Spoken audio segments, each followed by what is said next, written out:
Well, how's that for an intro, huh? Hey everybody, welcome back. It's Business, and I am doing the overview on one of my favorite damn ships in the game, the Farragut. And I say one of the favorites, and not the favorite, because the Mayhem is also incredibly fun to play. So we're going to jump right into this because there's a lot of gameplay to go through. These guns are fantastic. Let me just throw that out there first and foremost. And just bear in mind that you're also looking at these statistics with the captain skills involved as well. So 16.7 rounds a minute, 180-degree turret traverse is at 12 seconds. You have a max damage of 2100 on the AP and 1800 on the HE, and 8% fire chance with the demolition expert skill added as well.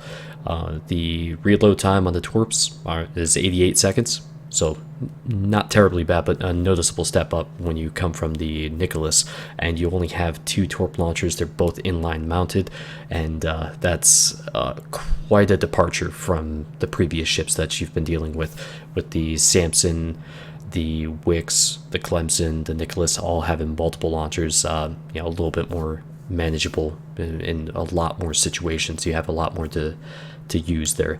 So it does have a 12.6 kilometer max range.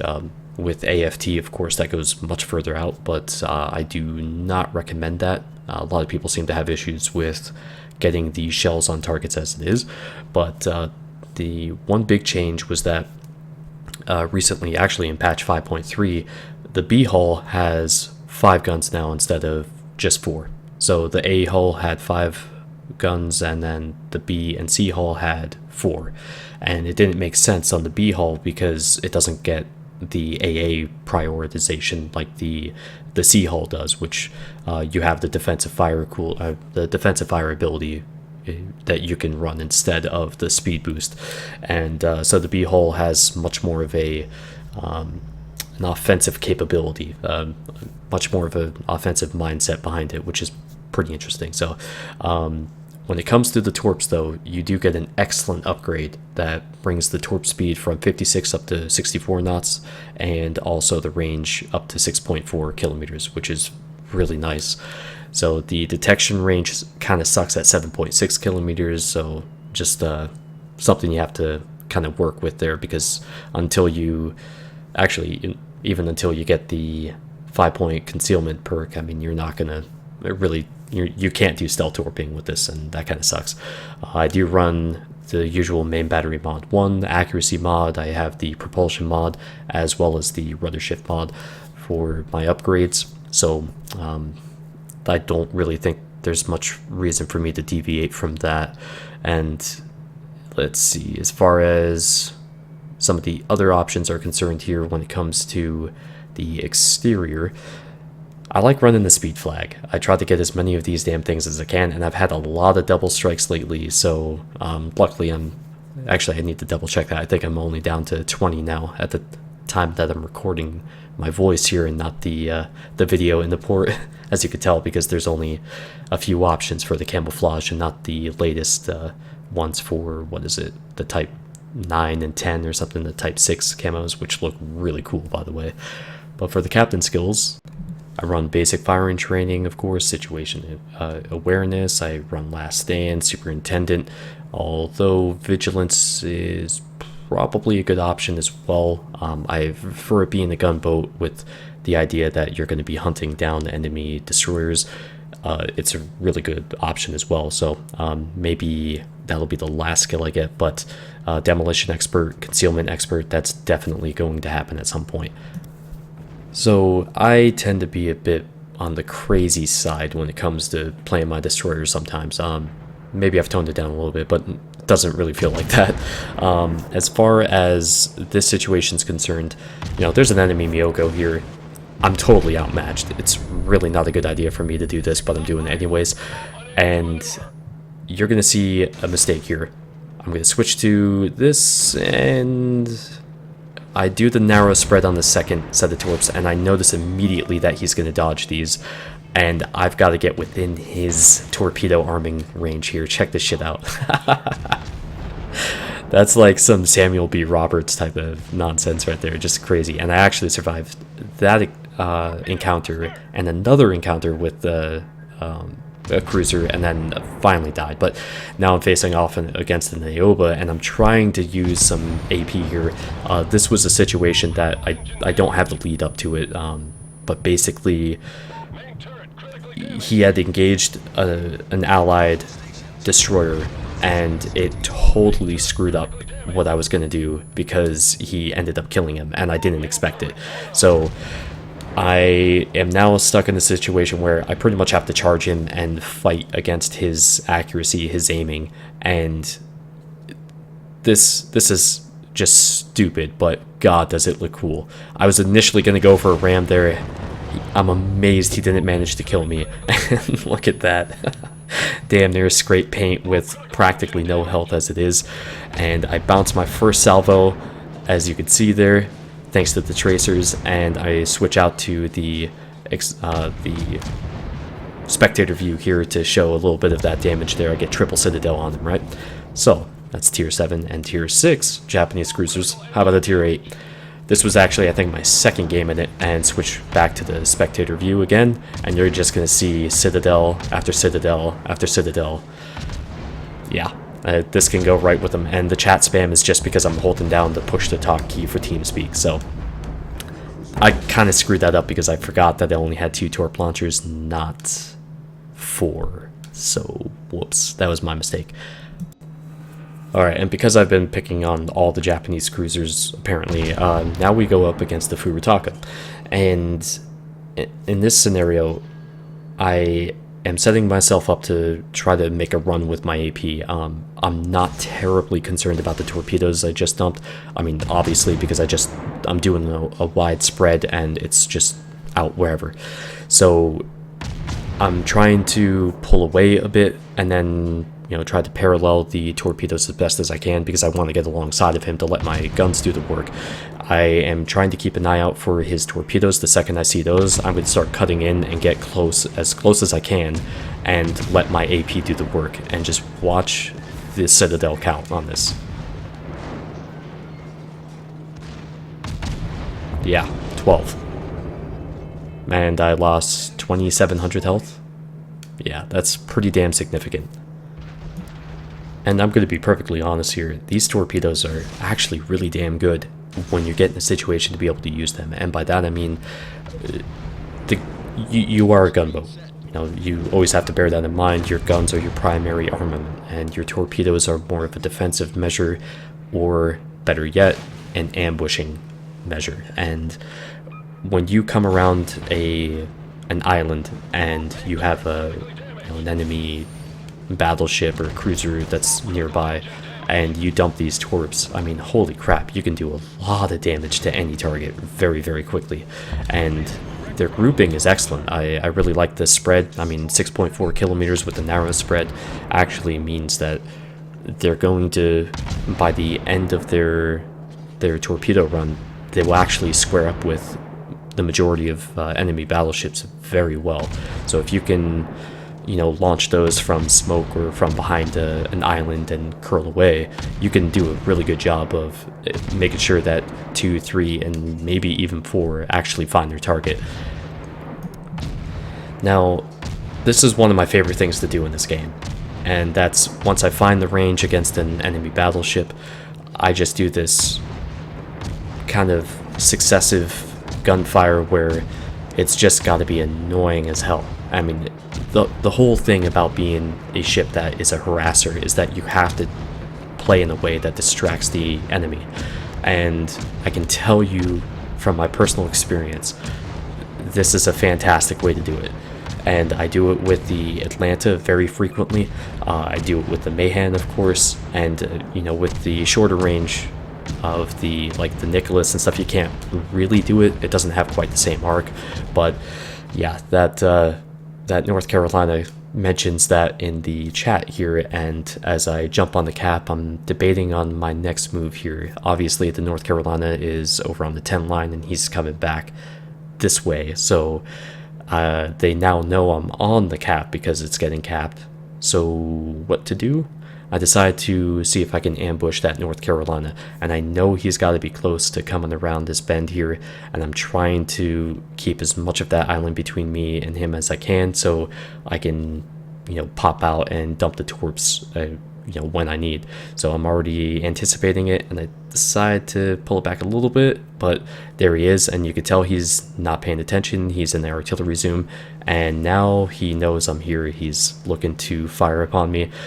The secondaries open up, and here come his main batteries. Any second, there we go. Still risky, regardless of HE or not, but check this out. Detonation. I mean, there was no escaping that anyways, but managed to get a detonation on him, and I have a fondness for killing North Carolinas, and it's like the battleship version of the Karlsruhe. If I can kill it, by God, I'm gonna do everything I can to do that.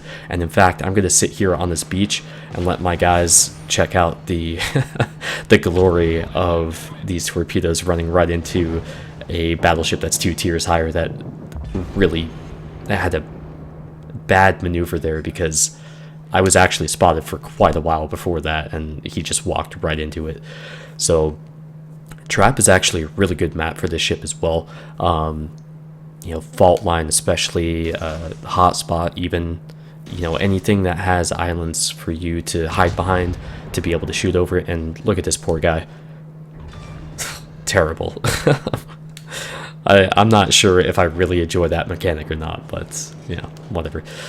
But, I gotta say, playing the ship is a whole hell of a lot of fun. I mean, it pretty much rekindled my enjoyment of this game like many times over, and there's just something about the utility of a gunboat that seriously appeals to me. Like, as playing the stealth ships and stuff, that can be fun when you're talking about that tightrope act between being detected and being within your torp range and your effective torp range and stuff like that, and launching torps and watching them go into a target and they have no idea about them. But god damn it, I love my guns. And you're gonna see me open up against this Atlanta here, and I have AP loaded, and I'm not getting the results I'm hoping for. But I do make an adjustment. I think it's right here, this next salvo, and it gives me results. Yeah, Quad Citadel. That's a pretty good result. And I did kind of accidentally switch back to HE, and maybe that would have got me the kill, but neither here nor there. So let's go back to this whole utility thing, right? And why philosophically speaking, there is such a difference between the US and the Japanese destroyers. Basically, the way I see it is that the Japanese destroyers are frontline, because they have the concealment to be able to scout and to hide and to herd the enemy team with their longer range torps, and the fact that they have the concealment. When looking at the US destroyers, it's like a reactionary force.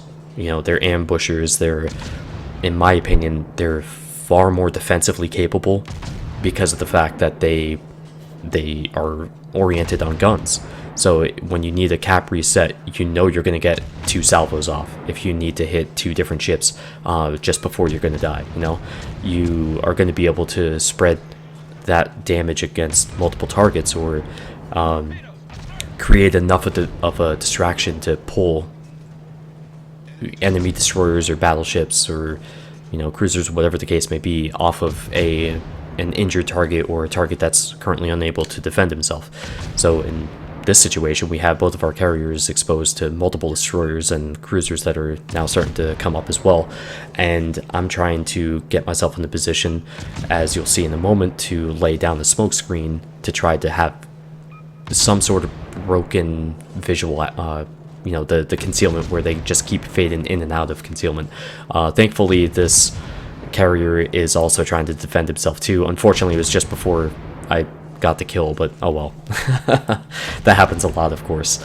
But we're still not out of the woods yet. We do have an enemy Furitaka that's at full health, as well as Akuma just off to the right of the screen here. They're in pursuit, along with a Nyevny who's very low health.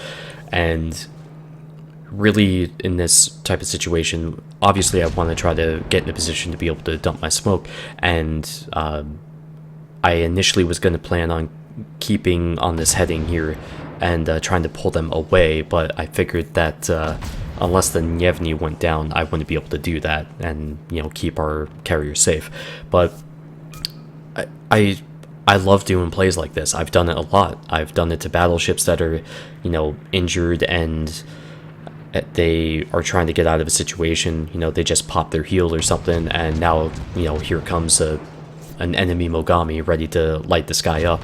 So I pop my smoke, and he's, you know, fully concealed, and he's able to fire out of the smoke as I spot for him and, you know, pull away from the situation. And you know, I've had that happen a couple times. Pretty interesting. I'm not gonna lie, OP as shit, but pretty interesting. And get the shot right in the middle there against the Nyevny to put him down finally. Now when it comes to this match, I gotta say, we had to pull all the tricks out of our bag on this one. So as you can see, we're down a fair number of points, and to be perfectly frank, this is not looking in our favor. They have 3 full health battleships and one that's maybe about 40%, and they also have 3 cruisers and a destroyer remaining. Now they're down to 3 full health battleships and 1 cruiser, as we took out a destroyer and a cruiser north of the cap here, and it's myself, Slap, and Kami.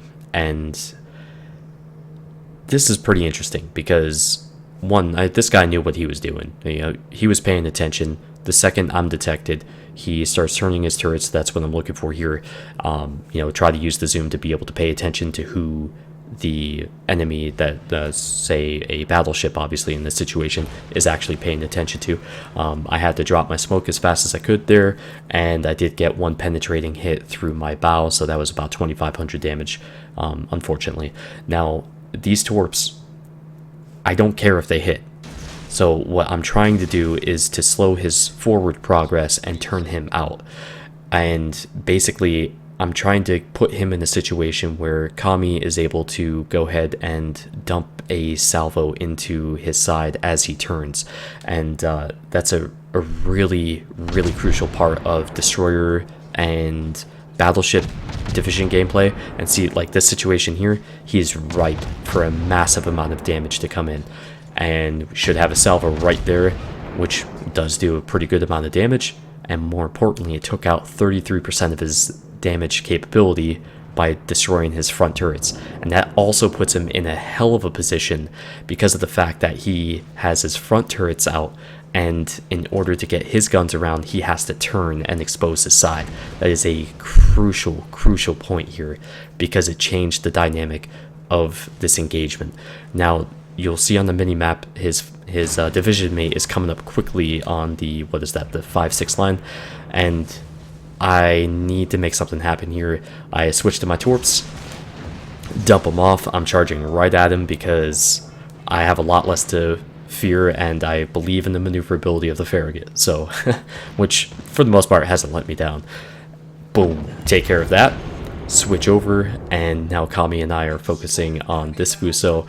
I'm going to try to annoy him, make sure he knows I'm here. I'm trying to relieve some of the pressure off of Kami because this is not a good engagement for him. And interestingly enough, instead of turning out, he turns in. And that gives us a very distinct advantage here. So the reason why I say that is because of the fact that Kami had just fired. You know, if this guy had turned out, had turned to his starboard side instead of turning inward to his port side, both he and Kami, if they wanted to get any additional shots on each other, would both have to expose their side. So by doing this and focusing on me instead, he's giving his weak side to Kami while having a hard time to try to hit me because I have obviously a hell of a slim profile, and it's just going to be hard to hit me compared to, say, Kami. So instead of playing to his strengths and keeping my torpedoes out of the equation because I just have to be chasing him, he decided to prioritize me over Kami and his injured state. Very interesting how that worked out. And I take another shell there, dodge most of them, of course, but now he's sandwiched between the two of us and there's no escape. So, yeah. In that type of situation, you want to turn out. You gotta time your movements with the enemy salvos, and in that case, he would have had plenty of time to be able to turn out and keep his guns trained on Kami in case Kami decided to turn out and also have his guns bearing on him. It would have been an equal trade as opposed to whatever the hell he managed to have happen there.